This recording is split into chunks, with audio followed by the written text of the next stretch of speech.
burung kecil yang ingin terbang.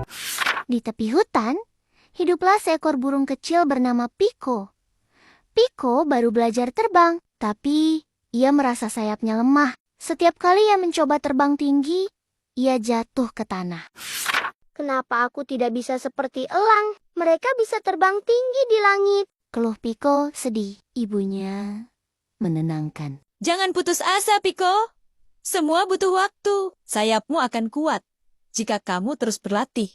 Suatu pagi, Piko melihat teman-temannya terbang menuju padang bunga. Ia pun mencoba ikut. Sayangnya, angin bertiup kencang dan membuat Piko hampir jatuh ke sungai. Untunglah, seekor kura-kura menolongnya naik ke tepi. Jangan terburu-buru, Piko.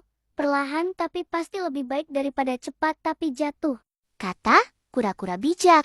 Keesokan harinya, Piko kembali mencoba. Kali ini ia terbang lebih jauh.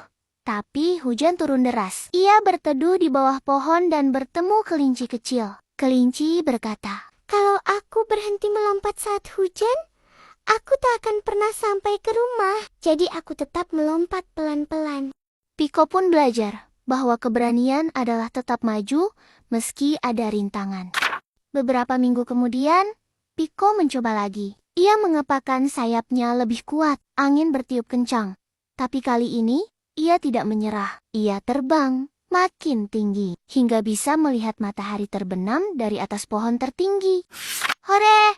Piko bisa terbang tinggi. Semua temannya bersorak gembira. Piko pun tersenyum bahagia.